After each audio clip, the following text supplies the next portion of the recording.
Welcome, Chloe, to an episode of Hot Sauce. Really excited to have you. Thanks for joining us. Thanks so much, Mike. Me too. Now, your background is really impressive. You work for some very serious companies. I don't want to ham it up too much, but I really like seeing the career progression, particularly people that come from agency. Like I spent many a year in agency at Robert Half. I see that you did the Hudson thing, and often it can be really hard, particularly when you did it. I feel not many people were making that transition from agency into in-house when you did it. It's obviously quite popular in the recent kind of run-up bull market that we had. A lot of people were being poached out of agency into in-house roles, but it wasn't really a thing when you did it. What made you make the jump? I was in agency for about 4 years, and I'm Irish, so I was on a visa. I absolutely loved my time in agency, but I felt like it was very much tip of the iceberg work that I was doing. I was never able to learn more about businesses, or I'd make a hire and that was it. You just move on to the next. You put their name on your board, you ring a bell. The commission's great, obviously. But I wanted to learn more, and I felt like my learning had kind of gotten to the point where I couldn't go a few layers deeper. And I just wanted to do something a little bit different after 4 years in agency. And it's funny because in agency they always talk about going internal as going on to the dark side, or going over to the dark side. And I said, well, look, at that point I'd got my permanent residency. I said, look, I'll give it a go. If I don't like it, I can always go back. I had incredible relationships with the team I was working with at Hudson, and I was introduced to Nick Ingle, who's now co-founder of the Lab 17, who was about to move to safety culture. And through my network, I got introduced to him. He had said, I'm joining this cool new startup. It's called Safety Culture. I was like, doesn't sound very sexy. But, he was like, hear me out. The head office is in Townsville. Yeah, literally. Also not particularly sexy. Absolutely. He's like, but they've just raised their Series B funding. They're about to go through hyper growth. We're looking for a TA to work on all their engineering roles. At that time, there was about 10 engineers. And I said, yeah, look, sounds fun. Sounds like it's going to be something exciting. And it absolutely was. It was probably still 2 of the best years of my career. Awesome. And then you end up, you've followed Nick. I guess, did you kind of stay in touch over the course of the years, and then when him and Simon started up the Lab 17, you joined not long after? So we got into that point where we'd grown the company to about 350, and it had gone through Series C, and there were just a different set of challenges. So Nick and Simon started the Lab 17. They decided to move on from safety culture to do this because they absolutely loved that phase of growth. And we used to always say when we were hiring for safety culture, wouldn't it be great if we could send these candidates who just weren't quite right for us somewhere else, or when people were ready to move on to safety culture. So that was the premise of the Lab 17 in terms of this is a niche area, especially within Australia. There's not a lot of companies at that point who had gone through that kind of hyper growth, and they wanted to set up the Lab 17 in order to help the ecosystem, with the resources, the talents, like just people who've been there, done that, and knew the type of talent that you need to attract into startups and scale-ups. But I had the opportunity to move across to LA, and through my network, someone reached out to me and said, we've Cloud Kitchens, it's a company that's set up by Travis Kalanick, ex-founder of Uber. And I said, I need to hear this out. Obviously, he's had some massive success. I was definitely on the startup buzz at that point, and I decided, I'll have a chat. The role wasn't quite right in Australia, and then I spoke to the recruiter's manager over in LA, and he was like, darling, you need to come to LA. This is where we're hiring all of our engineers. So I said, you know what, at that point I got my citizenship, and it was really easy for Australians to get sponsorship visas for the US. So I said, look, I'll give that a go. And again, that was just completely different scale, out of this world. But I was really missing Australia. So I got back in touch with Nick. I said, how's the lab going? There were 3 of them at that point. He said, there's a spot here for you if you want to come and join the party. And I saw, check out your LinkedIn profile and some of your recommendations, lots of reference to process and candidate experience. A lot of them was in the safety culture days that, like, never seen somebody recruit as fast as Chloe. her care for candidates and thinking about the experience and also like the scalability of that was a high priority. So that's something, like, did you bring that with you from agency, or is that something you developed in safety culture? I think I developed that prior. So when I went to uni, I studied social science. So I've always been very people orientated. I've always had very high empathy. And when I was in agency, I was always so focused on the candidate. And I'd build really strong relationships, and I'd call them when I'd say that I'd call them. Like, just these things that you think are a no-brainer, but so many recruiters don't do, because in agency, your candidates, unfortunately, most of the time have a dollar sign over their head. And if that recruiter doesn't think that they're able to, make something from that candidate, maybe they're not going to give them the best experience. But I always made sure that I did, ensured that I was building my network, so I was able to place candidates multiple times, for example. So then when I moved into safety culture, I really brought that with me. But then there was a pivotal moment at that point where my dad was actually made redundant, and he was in his late 50s. He was a stockbroker. He'd been in that role for 15 years or something. And he was telling me what his experience was like with recruiters at the time. And I just got so frustrated. And I was like, people don't understand. Like, they put everything into interviews. They do so much preparation, the nerves, everything that goes into an interview. And because as TAs, we're just do this day in, day out, we sometimes don't stop to think about that. So that really helped me to reinforce that for myself and from my team. And even to this day, I'm not as hands-on with recruitment as I used to be, but even to this day, I was speaking to a lead data engineer candidate last week for Leica, and he said, Chloe, thank you so much for just letting me know where I'm up to in this interview process. I said, the hiring manager is out for the next 3 days. I'm not going to get back to you until Monday, but I'll speak to you then. Does that work? He was like, yeah, absolutely, that's fine. And then when I followed up on Monday, he was like, oh, thanks so much for calling me today. I'm like, there must just be still so many TAs and recruiters out there that, and I get it, like, we're very time poor, but it's just so important for that first experience with a company just to make sure that just do what you say and say what you do. And just, do what you can to give that person a great experience, because it's tough. And do you have any other tips beyond the comms piece around how you can create like a beautiful, memorable candidate experience? Yeah, so a lot of the work that we do is headhunting. We pride ourselves on our network because we've worked with so many different companies within this space. They absolutely, a lot of the candidates that we're working with absolutely love the startup space. And there's a lot of times, I'll speak to one person who's not quite right for that company, but I'll come back to them. But the first thing, or I guess the first way that we usually interact with a candidate is when we reach out to them on LinkedIn or through, something like Attract AI or something else, where we first have that introduction. And again, we put such a massive emphasis into that first message. It's absolutely not a spray and pray. We will start by mapping the market. For example, I worked on a CMO role with Athena Home Loans last quarter.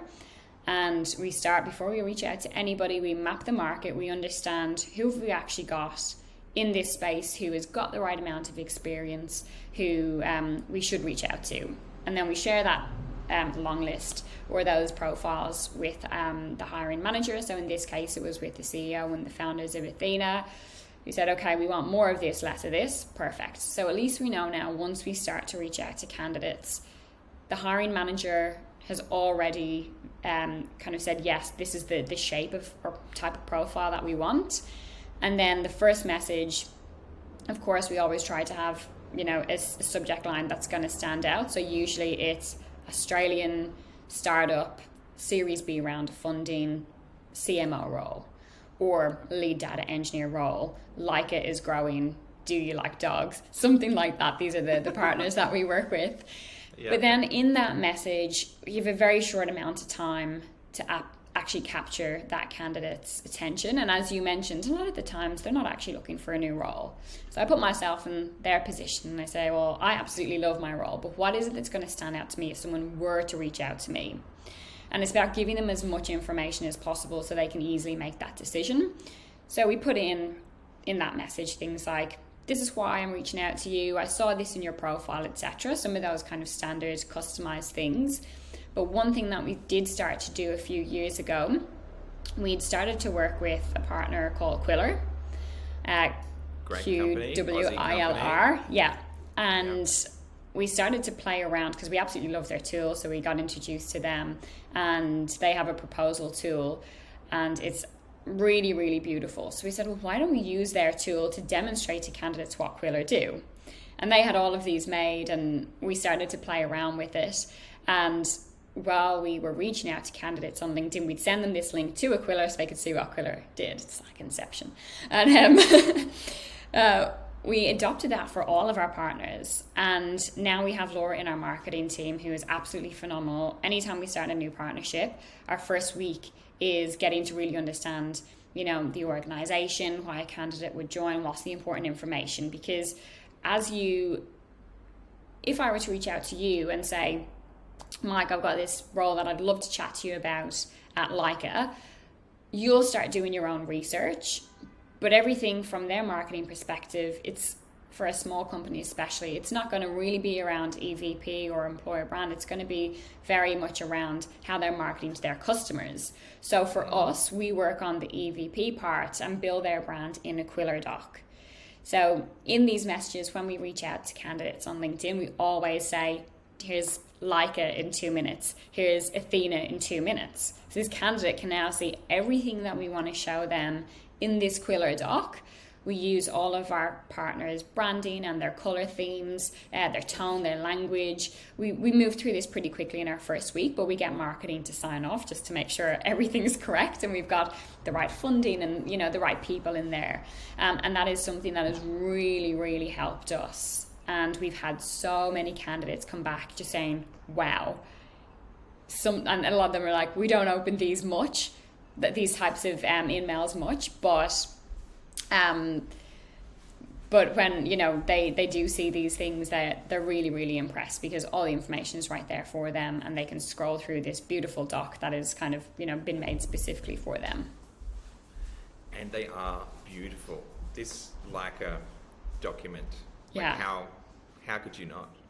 Yeah, so you can see with this one, we've got all of Leica's brand colors. We've got the YouTube video to explain exactly what Leica do, their mission, their vision, the why, all about their funding, their staff. So from a candidate... And lots of doggy pics. Oh, absolutely, of course. That's the most important thing. But as you can see, as you scroll through here, if you hadn't heard of Leica before, you might think, oh, I think they're, you know, within the dog food space or pet wellness. But as you can see, as you scroll through here, it's so much more. And this is the founder, Anna, and it tells a bit about the story, you know, exactly the kind of the history of the organization, but then starts to talk about, well, this is the opportunity. This is what's going to get you excited. Like you've got here, like pet insurance. They want to move into cats. They want to start looking into IoT. I'm looking for a lead data engineer at the moment who's going to start to build this data platform, which is going to set us up for machine learning. So there's so many things that is going to get a candidate, the right candidate, of course, excited, which means for us, once we do get on that call with them, they've got a lot of this information and it's saving us about 10 minutes. We'll still take them through the pitch and our story and tell them a little bit more, but hopefully they've got this high level understanding. And yeah, as you can see here, we've got their values. It's encompassing. Like, yeah. My lord, this is really a lot. And you could, like, using Leica as an example, I'd imagine, like, if you're a lead data engineer, you probably get circa 150 messages a day. Thereabouts. Yeah. And then, like, if you're busy and you get a message and you click and it's Leica, it's like, I don't know about them, Google dog food. You'd be like, dog food? Is that like e-com? Like, yeah. And then you miss the op. Whereas here you can control the narrative and speak very directly and rather than them kind of inferring information from a bunch of random sources. Yeah, that's exactly it. And as I said, the feedback that we get on these is phenomenal. It's so cool. I want to work at Lacquer. Yeah. Yeah, they have an absolutely awesome team that we've been able to play a big role in helping to develop. So cool. And so have you got any data like that communicates the value beyond like people commenting that like it was a nice experience? Are you getting more conversions, more interviews, more hires, better quality of hire? Yeah, what kind of data have you got to support that? Yeah, so when I started to look into the stats, and Qwilr shows you everything. They show you exactly how much time each person has actually spent on each slide within this. So you can really refine it because it's more for a proposal. It's a proposal doc or a proposal deck. Really, really important data. So when I started to look into the analytics of this, there were more than 800 views on this doc. Wow. And we started to look at the data. So we've been working with we've just ticked over 6 months now. And we've probably filled around 25 roles within that time. So if you think about the outreach that we would do, and again, outreach isn't the sole focus for us when we're looking for candidates. We rely on our network. We are trying to get referrals. There's obviously applicants, etc. But overall, we've probably sent about 2,000 in-mails. So to have over 800 views on this, that's almost a 1 in 2. Yeah, it's a good click-through rate for sure. And even if people have viewed it a couple of times, well, then it's probably a 1 in 3, which I think is pretty phenomenal. For sure. And do you have any of the further downstream bits in terms of how... I guess like you got 2,000 into 800 opens into 25 hires. So yeah, that's moving through nicely. And then even like worst case, if you're not generating the hire or the interview, you planted the seed. So the next time the person comes to market, they're like, oh man, that dog food company looked really great. So there's all this kind of like long tail opportunity that likely won't be realized for months or years to come. Mm-hmm. Yeah, we're also marketing. Yeah. So there's even been candidates that I've spoke to for Leica specifically who have said, hadn't heard of you before, hope I get this role, but if I don't, I've just signed up for Leica. And they're getting their first box. Do you then go back to Leica and you're like, excuse me. Yeah, use Chloe 20 for my referral code. No, absolutely. We actually should do that. That's awesome. And the customers that you build this for, I'd imagine they are just like blown away. Where typically like they would just kind of get like random CVs flicked at them in like a traditional contingency model, or that's unfair to contingency models, lazier contingency recruiters. Yeah. Whereas this, it's like strategy and collateral and then output and then outcomes. Yeah, we found the more we refine these, the better the conversations are, the higher the quality the conversations are. And it means we need to do less screening calls. It means then the candidates are really well vetted that are going through to our hiring managers. And it means that we're just moving through that entire process a lot quicker. Because what we could do is not use something like this, send a lot more messages, cast the net wide, having spent a lot of our time on the phone to people, just explaining what Leica do.